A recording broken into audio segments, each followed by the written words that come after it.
স্বাগত জানাচ্ছি যমুনা টেলিভিশনের নিয়মিত আয়োজন প্রবাসী বাংলাদেশে বিশ্বের বিভিন্ন প্রান্তে থাকা প্রবাসীদের খবরাখবর নিয়ে আপনাদের সাথে আছি আমি দেবাশিস চন্দ্র সরকার। সংযুক্ত আরব আমিরাতে সুনামগঞ্জ ৫ আসনের সংসদ সদস্য মহিবুর রহমান মানিকের সাথে মতবিনিময় সভা করেছে প্রবাসীরা। রোববার শারজার একটি রেস্তোরাঁয় অনুষ্ঠানের শুরুতেই ফুল ও সম্মাননা স্মারক দিয়ে অতিথিকে শুভেচ্ছা জানান আয়োজকরা। সভায় প্রধান অতিথি হিসেবে উপস্থিত ছিলেন সুনামগঞ্জ ৫ আসনের সংসদ সদস্য মহিবুর রহমান মানিক।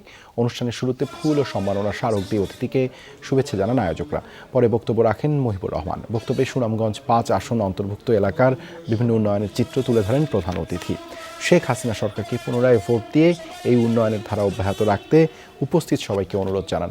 দুবাই আওয়ামী লীগের সভাপতি হাজী শফিকুল ইসলামের সভাপতিত্বে সভায় আরও উপস্থিত ছিলেন জয়নুল হক লিটন, আমিরাত আওয়ামী লীগ সভাপতি বাবু রাখাল কুমার গোপ সহ অন্যান্যরা। মহিবুর রহমান মানিকের আগমন উপলক্ষে বাহরাইনেও অনুষ্ঠিত হয় আলোচনা সভা। বুধবার একটি ৫ তারকা হোটেলে আয়োজিত হয় এই সভা। বিভিন্ন সংগঠনের ক্রেস্ট ও ফুল দিয়ে সংবর্ধনা জানানো হয় অতিথি মহিবুর রহমান এমপিকে। পরে আলোচনা সভা শেষে দেশ ও জাতির মঙ্গল কামনা করে বিশেষ দোয়া ও মোনাজাত করা হয়। অনুষ্ঠানের সভাপতিত্ব করেন আব্দুল খালেক মানিক। এ সময় আরও উপস্থিত ছিলেন বাংলাদেশ দূতাবাসের তৃতীয় সচিব তাসির উদ্দিন, বাংলাদেশ আওয়ামী লীগ বাহরাইন শাখার সভাপতি মোহাম্মদ শাহজালাল, বাংলাদেশ স্কুল বাহরাইন পরিচালনা পর্ষদের চেয়ারম্যান মুইজ চৌধুরী সহ অন্যান্যরা। খুব সংক্ষিপ্ত সফর, এর মধ্যে আমি বাহরাইনে বসবাসরত সকলের কাছ থেকে যে সহযোগিতা পেয়েছি, যে উৎসাহ পেয়েছি, আমার আগামী দিনে পথ চলায় এটি অনেক সহায়ক হবে এবং আমি আরও বেশি উজ্জীবিত হব। মালয়েশিয়ায় বৈধ হতে আবেদন করেছেন অনথিভুক্ত ৭ লাখ বাংলাদেশি। বৃহস্পতিবার এই তথ্য জানান দেশটির স্বরাষ্ট্রমন্ত্রী। বলেন, সরকারের দেয়া ওয়ার্কফোর্স রিক্যালিব্রেশন কর্মসূচির অধীনে অনথিভুক্ত অভিবাসীদের নাম নিবন্ধন শুরু হয়েছে, আর তাতে বৈধ হতে আবেদন পড়েছে ৭ লাখ বাংলাদেশির।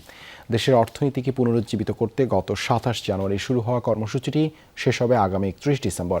এ সময় নির্ধারিত সময়ের মধ্যেই নিয়োগকর্তাদের বিদেশি কর্মীদের নিবন্ধন সম্পন্ন করতে এবং নিবন্ধন সম্পন্ন হওয়া কর্মীদের যাচাই প্রক্রিয়া দ্রুত শেষ করতে নির্দেশনা দেন তিনি। উত্তেজনা সৃষ্টির জন্যই মার্কিন যুক্তরাষ্ট্র নিষেধাজ্ঞা দিচ্ছে বলে জানিয়েছেন পররাষ্ট্রমন্ত্রী এ কে আব্দুল মোমেন। তবে আরও মার্কিন নিষেধাজ্ঞা আসবে কিনা সে বিষয়ে সরকার কিছু জানে না বলেও জানান তিনি। বৃহস্পতিবার পররাষ্ট্র মন্ত্রণালয়ের সাপ্তাহিক ব্রিফিংয়ে এসব কথা বলেন তিনি। জানান, সভরেইন কান্ট্রি এবং অর্থনৈতিকভাবে সমৃদ্ধ বলেই বাংলাদেশের প্রতি বিশ্বের আগ্রহ বাড়ছে। মন্ত্রী বলেন, অবাধ ও সুষ্ঠু নির্বাচন নিশ্চিতে বাংলাদেশ সরকার কী উদ্যোগ নিয়েছে সে বিষয়ে জানতেই মার্কিন প্রাক নির্বাচনী পর্যবেক্ষক দল বাংলাদেশে এসেছে। তাদের কাছে দেশের নির্বাচনী পরিস্থিতি তুলে ধরা হয়েছে, সব বিষয়ে তাদেরকে ইতিবাচক মনে হয়েছে বলেও জানান তিনি। পররাষ্ট্রমন্ত্রী বলেন, প্রধানমন্ত্রী আগামী ২৪ অক্টোবর ব্রাসেলসে আন্তর্জাতিক সম্মেলন গ্লোবাল গেটওয়ে ফোরামে যোগ দেবেন। এ সময় প্রধানমন্ত্রী ইউরোপীয় কমিশনের প্রেসিডেন্টের সাথে বৈঠকের কথা রয়েছে বলেও জানান তিনি। শ্রীলঙ্কায় অনুষ্ঠিত আইওরা সম্মেলনে বাংলাদেশিদের ভিসা মুক্ত যাতায়াত নিশ্চিতে পররাষ্ট্রমন্ত্রী জয় শঙ্করকে অনুরোধ করা হয়েছে বলেও জানান তিনি। আপনার ইলেকশন সম্পর্কে জিজ্ঞেস করলেন, তারা স্বভাবতই হিউম্যান রাইটস ইস্যু তুললেন, তো তাদের আমরা আমাদের বক্তব্য তুলে ধরেছি। আমরা কি স্বচ্ছ ইলেকশন করার জন্য কি পদক্ষেপ নিয়েছি সেগুলো ওনাদের জানিয়েছি। গাজা উপত্যকায় থামছি না ইসরায়েলের নির্বিচার বর্বর হামলা। প্রাণহানি ১৪০০ ছাড়ালো, আহত ৬,০০০-এর বেশি। বৃহস্পতিবার হতাহতের তথ্য নিশ্চিত করে ফিলিস্তিনের স্বাস্থ্য মন্ত্রণালয়। জানায়, রাতভর চালানো অভিযানে ৭০ জনের বেশি প্রাণ হারিয়েছেন। আহত ৩০০-র কাছাকাছি। তেল আবিবের দাবি, হামাসের ২০০ ঘাঁটি ছিল তাদের টার্গেট। তবে গাজাবাসী বলছে আবাসিক এলাকায় হয়েছে হামলা, যার মাঝে ছিল ২টি শরণার্থী শিবির। ২২,৫০০-এর বেশি ঘরবাড়ি স্থাপনা গুঁড়িয়ে দিয়েছে ইসরায়েলি বাহিনী। ভস্মীভূত কমপক্ষে ১০টি হাসপাতাল ও ৪৮টি স্কুল।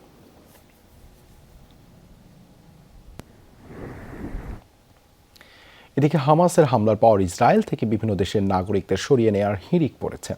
এর মধ্যে পোল্যান্ড, নরওয়ে, সুইজারল্যান্ড, স্পেন সহ ইউরোপের বিভিন্ন দেশ তাদের নাগরিকদের সরিয়ে নিয়েছে। একই সাথে আর্জেন্টিনা, ব্রাজিল সহ লাতিন দেশগুলোতেও নাগরিকদের সরিয়ে নিতে এরই মধ্যে সামরিক বিমান পাঠিয়েছে কানাডা। নাইজেরিয়া, দক্ষিণ কোরিয়া সহ অন্যান্য দেশও নাগরিকদের সরিয়ে নেওয়ার প্রক্রিয়া শুরু করেছে। নাগরিকদের নিরাপত্তা ঝুঁকির কারণে এই সিদ্ধান্ত নেওয়া হয়েছে বলে জানানো হয়। বাংলাদেশ থেকে অর্থ নয়, মানুষের ভালোবাসা আর সহমর্মিতা চায় ইসরায়েলি আক্রমণে বিপর্যস্ত ফিলিস্তিন। রাষ্ট্রদূত বলছেন, গাজায় খাদ্য, ওষুধ বা অর্থ পাঠানোর মতো কোনো পরিস্থিতি নেই। এদিকে চলমান যুদ্ধে ফিলিস্তিনের সাথে একাত্মতা জানিয়েছেন সৌদি আরব ছাড়া অন্যান্য মুসলিম দেশের মিশন প্রধানরা। ফেসবুক পোস্টে আহ্বান ছিল ঢাকার ফিলিস্তিন দূতাবাসে গিয়ে একাত্মতা জানানোর। তাতেই সাড়া দিয়ে এসেছেন এসব মানুষ। সবার মুখে ইসরায়েলি আক্রমণের নিন্দা আর ফিলিস্তিনিদের মুক্তি কামনা। ফিলিস্তিনের ভাইদেরকে জানানোর জন্য যে বাঙালি ভাইরা আমরা আপনাদের পাশে আছি, সেটা আমরা যেভাবেই পারি, যে কেউ গলার আওয়াজ দিয়ে পারবে, কেউ অর্থ দিয়ে পারবে। সবচেয়ে বড় কথা হচ্ছে কিছু না হলে সবাই আমরা দোয়া করব, এখান থেকে আমরা ওনাদের জন্য দোয়া করবো। এর বাইরে আজকে আর কোনো উদ্দেশ্য নেই। আমরা যাচ্ছি ফিলিস্তিনে মুক্ত হোক, ইসরায়েল নিপাত যাক। ফিলিস্তিন ভাইদের উপর যেভাবে অত্যাচার করতেছে ইসরায়েল বাহিনীরা, তাদেরকে নিধন করার জন্য আমরা মুসলিম এবং ফিলিস্তিনদের পাশে, তাদেরকে উৎসাহ দেওয়ার জন্য আজকে আমরা আসছি। একই সময়ে ফিলিস্তিন দূতাবাসে সহমর্মিতা জানাতে আসেন ওআইসি সদস্য দেশের দূতরা। সৌদি আরব না আসলেও ছিলেন ইরান, ইরাক, কাতার, আরব আমিরাত, তুরস্ক, মিশর, মালয়েশিয়া সহ প্রায় সব মুসলিম প্রধান দেশের প্রতিনিধি। এ সময় গাজায় ইসরায়েলি আক্রমণের বিভৎসতা তুলে ধরেন প্যালেস্টাইন রাষ্ট্রদূত। Genocide and crime against humanity can stop. গাজায় মানবাধিকার চরমভাবে লঙ্ঘিত হচ্ছে। গ্যাস, বিদ্যুৎ, পানি সংযোগ নেই, রীতিমতো গণহত্যা হচ্ছে। ফিলিস্তিনি নারী, শিশু সবাই নির্যাতিত। And that is unacceptable. সংকটময় এই মুহূর্তে বাংলাদেশের জনগণ ও সরকারের ভূমিকার প্রশংসা করেন রাষ্ট্রদূত। বলেন, মানুষের ভালোবাসা এখন সবচেয়ে জরুরি। Believe me, we don't want your money. We want your feeling with us. বাংলাদেশের মানুষের কাছে আমরা এখন অর্থ বা খাদ্য চাই না। আমাদের এখন সবচেয়ে বেশি জরুরি আপনাদের ভালোবাসা ও সহযোগিতা। Thank you very much. সহমর্মিতা জানাতে এসেছিলেন সাবেক পররাষ্ট্র সচিব Shamsher Mubin চৌধুরীও। That Bangladesh and Bangladeshis will continue to stand along with you.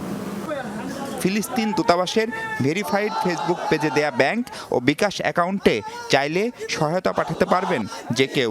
Whoever wish to make donation, we have a bank account. It is in the Facebook and only one bank account. সেই 1948 সাল থেকে ইসরায়েলিদের নৃশংসতার শিকার প্যালেস্টাইনের লাখো মানুষ। Mahfuz Mishu, Jamuna news, Dhaka. মুসলিম রাষ্ট্রগুলো তো বটেই, নিরাপরাধ ফিলিস্তিনিদের উপর ইসরায়েলি আগ্রাসনের নিন্দায় বাড়ছে পশ্চিমা বিশ্বে ক্ষোভ।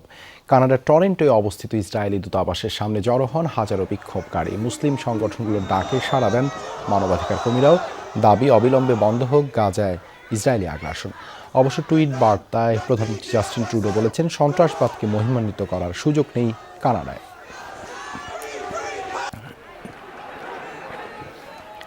অস্ট্রিয়ার রাজধানী ভিয়েনায় সব ধরনের বিক্ষোভ প্রতিবাদ সমাবেশ নিষিদ্ধ করে পুলিশ, কিন্তু সেই বিধি নিষেধ উপেক্ষা করেই মূল চত্বরে হাজির হন কয়েকশো প্রবাসী ফিলিস্তিনি। বিশৃঙ্খলা এড়াতে ছিল কঠোর পুলিশি প্রহরা। এর মাঝেই স্লোগান ওঠে, from river to sea, Palestine will be free.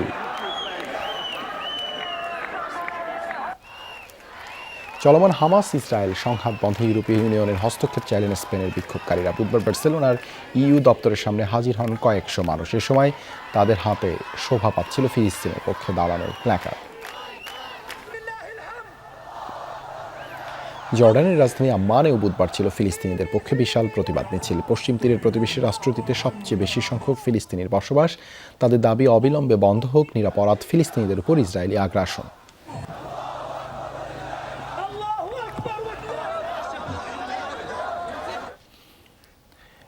Corona প্রভাব ফেলেছে পুরুষের প্রজনন স্বাস্থ্যে। বন্ধ্যাত্ব চিকিৎসা নিতে আসা প্রায় 80% পুরুষের স্বাভাবিক শুক্রাণু পাওয়া যাচ্ছে না। আগে এমনটা দেখা যেত প্রায় 35% পুরুষের ক্ষেত্রে। তাই বন্ধ্যাত্ব এড়াতে সর্বোচ্চ 1 থেকে 2 বছর কোনো দম্পতি সন্তান ধারণে অক্ষম হলেই শরণাপন্ন হতে হবে চিকিৎসকের। দীর্ঘ সময় অতিবাহিত হলেই কমতে থাকে সন্তানের ধারণের সম্ভাবনা। ভারতের চেন্নাইয়ের প্রখ্যাত ইনফার্টিলিটি বিশেষজ্ঞ অরুণ মুথুভেলের সাথে কথা বলে বিস্তারিত জানাচ্ছেন মাহবুবুর রহমান রিপন। বন্ধ্যাত্ব চিকিৎসায় বাংলাদেশিদের কাছে আস্থার স্থান হয়ে উঠেছে ভারতের চেন্নাই শহর। প্রতিবছর যেসব দম্পতি চিকিৎসার জন্য চেন্নাই আসেন, আবাসন ব্যবস্থা, সেবা আর সফলতার হার বিবেচনায় তাদের অধিকাংশই সেবা নেন এই ঈশ্বরিয়া ফার্টিলিটি সেন্টারে। ঢাকার শাহানা বেগম বিয়ের দীর্ঘ 16 বছর বিভিন্ন স্থানে ব্যর্থ হয়ে অবশেষে যুগলকন্যার মা হয়েছেন এখানে চিকিৎসা নিয়ে। আমার 10 থেকে 11টি মিসক্যারেজ ছিল এবং একটি বেবি হয়ে আমার 7 মান্থে প্রিটার্ম ডেলিভারি হয়ে বেবিটা এক্সপায়ার্ড হয়ে যায় এবং সেম প্রবলেম নিয়ে আমি স্যারের কাছে এবার এই দুটি বেবি আমার স্যারের চিকিৎসায় স্যারের আন্ডারে থেকে স্যারের তত্ত্বাবধানে থেকে আমার এই দুটি বেবি হয়ে। বিশ্বের বিভিন্ন দেশ থেকে এখানে এসে সফলতা পেয়েছেন অনেক প্রবাসী বাংলাদেশিও। আমেরিকাতে থাকি নিউ ইয়র্কে, ওখানে যখন আমি সাকসেসফুল হলাম না, তো পরে এখানে আসছে যে দেখতেছি যে প্রত্যেকটা জিনিসই আমি যেভাবে চাইতেছিলাম মানে আমার মন মতো হচ্ছে আর কি। এবং তারপরে তো আমি পজিটিভ রেজাল্ট চলে আসলো। আফটার 13 years ম্যারিড নাও আমি বলতে পারি যে কি যে আমি বাচ্চার বাবা হতে পারতেছি। এখানে থাকা খাওয়া বা এখানে যত সমস্ত কিছু যে মানে তাৎক্ষণিকভাবে কোনো রকমের কোনো অসুবিধা হয় না। সেবার মান যথেষ্ট, এলাকাবাসী এখানে যথেষ্ট সম্মান করে। বছরে প্রায় 1000 বাংলাদেশি দম্পতিকে চিকিৎসা সেবা দেন বন্ধ্যাত্ব বিশেষজ্ঞ চিকিৎসক অরুণ মথুবেল। বাংলাদেশের বন্ধ্যাত্বের হার কমাতে চিকিৎসা সচেতনতা গড়ে তোলার পরামর্শ দিয়েছেন তিনি।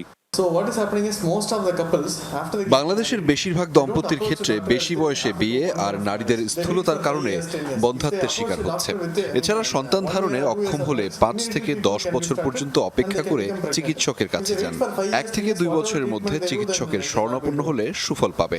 তাই সরকারিভাবে বন্ধ্যাত্বের চিকিৎসায় সচেতনতার পাশাপাশি সরকারি হাসপাতালে উন্নত চিকিৎসার ব্যবস্থা করতে হবে। এছাড়া করোনায় আক্রান্ত পুরুষদের বাবা হওয়া নিয়ে যে তথ্য দিলেন তা রীতিমতো আতঙ্কের। করোনা মহামারীর আগে বন্ধ্যাত্ব চিকিৎসা নেওয়া দম্পতিদের মধ্যে নারীদের সমস্যা বেশি ছিল। করোনার পর যারা আসছেন তাদের মধ্যে পুরুষের সমস্যা এখন বেশি। স্বাভাবিক শুক্রাণু মিলছে না 80% পুরুষের ক্ষেত্রে। তার মতে জন্ম নিয়ন্ত্রণের ফলে সবচেয়ে বেশি কুফল ভোগ করছে চীন। ভারতেও জনসংখ্যায় এর প্রভাব পড়ছে। আগামী 10 বছরে প্রভাব দেখবে বাংলাদেশও। মাহবুবুর রহমান রিপন, যমুনা নিউজ, চেন্নাই, ভারত। এই ছিল প্রবাসে বাংলাদেশে এতক্ষণ সাথে থাকার জন্য ধন্যবাদ সবাইকে।